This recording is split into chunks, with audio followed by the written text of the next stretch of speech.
Buenos días, mi nombre es Jamie Lucía Quintero, estudiante de negocios internacionales, y este día les voy a hablar sobre el mercado de divisas.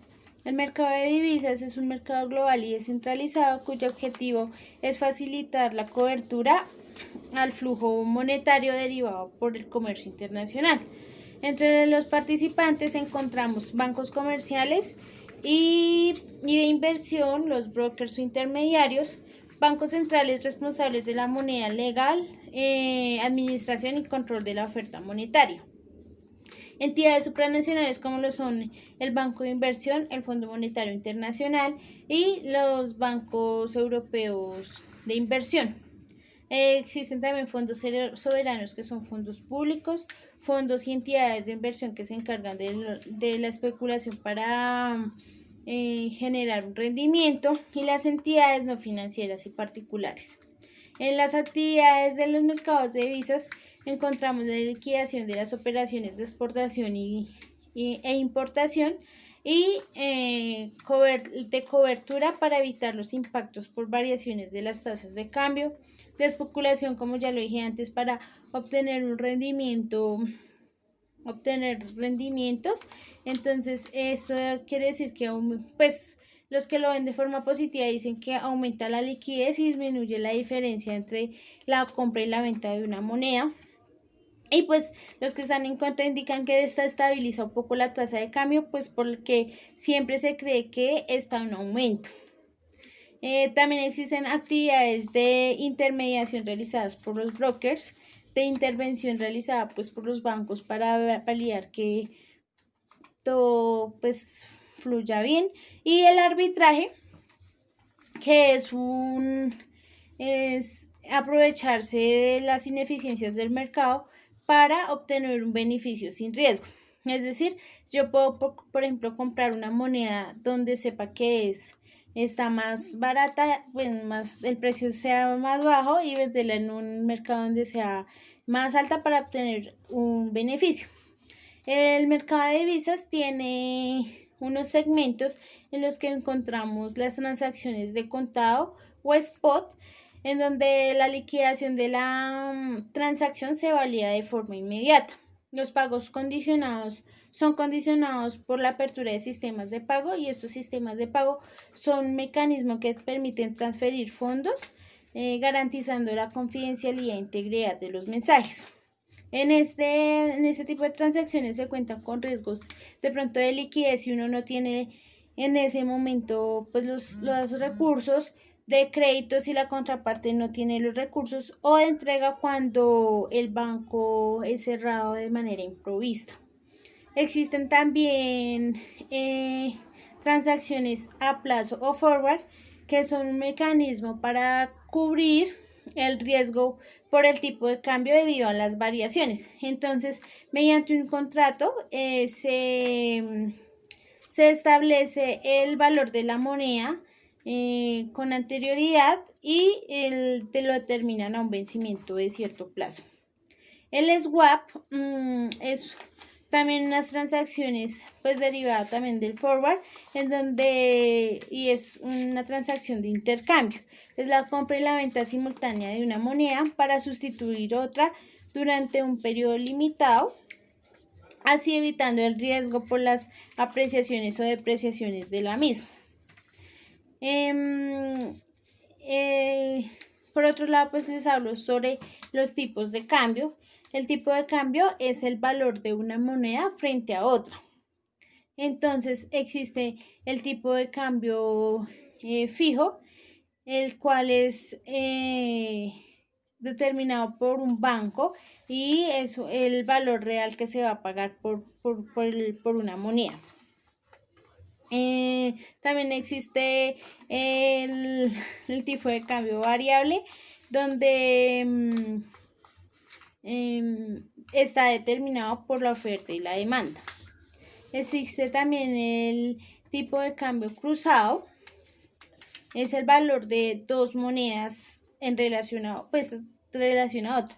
Es decir, por ejemplo, yo tengo pesos colombianos y pues para no hacer la conversión de pesos a pesos mexicanos, cojo la moneda que está pues más representada que en ese momento es el dólar.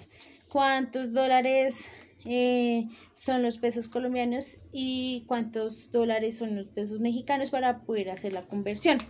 Y también existe un tipo de cambio administrado, que es cuando una autoridad financiera decide crear como una forma para que sea equilibrado y más a favor de la nación.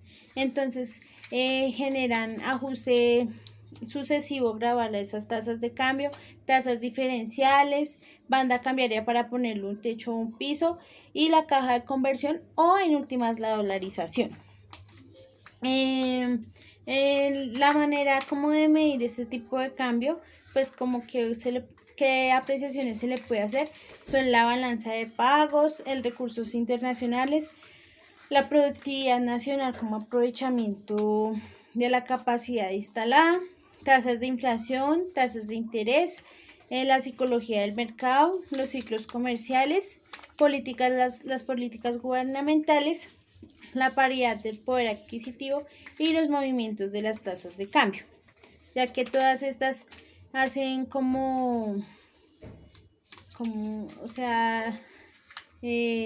hacen peso para poder determinar si puede subir o puede bajar el tipo de cambio. Bueno, por otro lado, pues les hablo sobre los mercados. El mercado es un lugar, ya sea físico o virtual, en el que se encuentran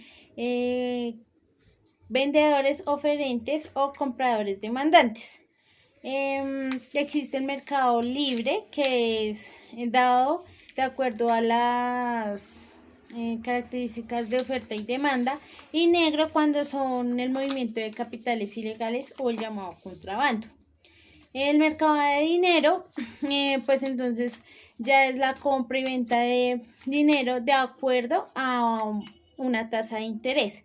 La tasa de interés es denominada el precio del dinero porque es el precio que yo estoy pagando por un préstamo o el que me pagan pues por yo prestar. La tasa de interés puede ser de tres formas: de inflación, en la que está relacionada, en la que se mide nominal o real. La real incluye el valor de la inflación. De estabilidad puede ser fija o variable, de acuerdo a pues, el contrato que diga. Y económica cuando es positiva o negativa. Entonces, si es mayor a 0 es positiva, si es menor a 0 es negativa.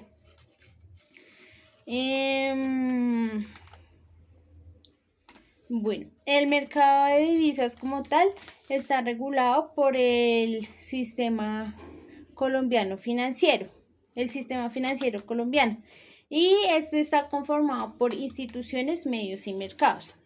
Las funciones que realiza son canalizar el ahorro, captar la moneda legal, captar el ahorro y canalizarlo hacia la inversión, la estabilidad monetaria, ofertar productos.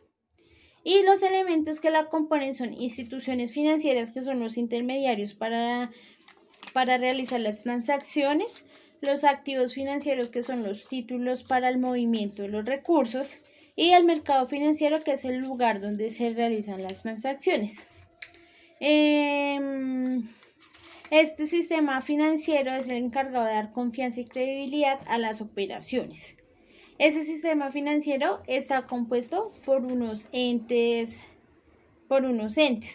Entre ellos encontramos el Banco de la República, que es el encargado de regular y controlar la emisión de moneda y billete legal, administrar reservas internacionales y promover el desarrollo científico y cultural del país.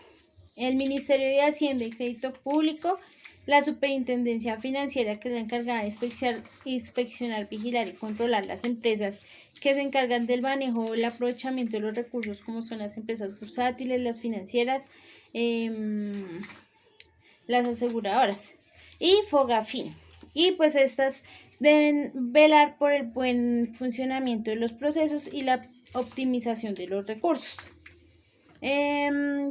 Bueno, las divisas son canalizadas por las operaciones a través de los intermediarios del mercado cambiario, quienes realizan esas operaciones canalizadas son la importación y exportación de bienes, las inversiones internacionales de capital, los avales y garantías, las operaciones de derivados y el endeudamiento externo, así como el intercambio de divisas. Por otro lado, pues ya así a grandes rasgos el mercado cambiario en Colombia, pues empezó con el trueque, donde era el intercambio de productos o de materias primas. Luego en el 2500 a.C. se creó la moneda de plata, de metal, y ya posteriormente la moneda de oro como pues la moneda de oro. Y ya en 1967 Colombia entró al sistema, pues creó su sistema financiero, donde el banco era el que controlaba pues toda la emisión y las tasas de cambio y todo esto, pero eso tuvo consecuencias por una crisis macroeconómica. Entonces, a partir ya del 2014 se determinó que esto iba a ser controlado solamente por la oferta y la demanda. Ya en nuestra unidad 7 y 8 nos habla sobre el riesgo financiero. El riesgo financiero es la amenaza en las operaciones o sucesos que se quieren evitar. Para esto, pues lo importante es tomar algunas acciones, ya que existen riesgos de crédito, porque hay veces no se realizan los estudios de crédito que se necesitan para asegurar que se va a devolver el dinero. Operacional, el del mercado o de liquidez. De liquidez es cuando la empresa no se proyecta y no tiene el valor, no cuenta con los valores requeridos pues para su operación, y eso hace que también se endeude y que ya después no vaya a tener los valores necesarios para pagar sus cuentas.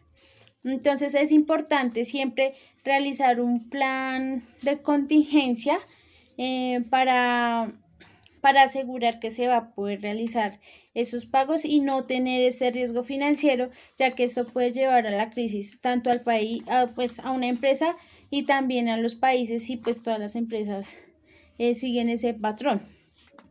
También se deben tener en cuenta otros riesgos que no son financieros, como lo son el legal, el de conducta, el climático, pues no estamos exentos de un terremoto. El reputacional, pues porque el buen nombre hace que se reconozca, y si tenemos un mal nombre, pues eso nos va a evitar que nuestro reconocimiento crezca. También debemos tener buenas estrategias para no caer en esos riesgos. Y el tecnológico, ya que últimamente pues la tecnología y el internet han avanzado. Ese es otro, el de ciberseguridad. Es importante cuidarnos de estos riesgos, ya que estos pueden afectar de cualquier manera a la empresa y permitir que pues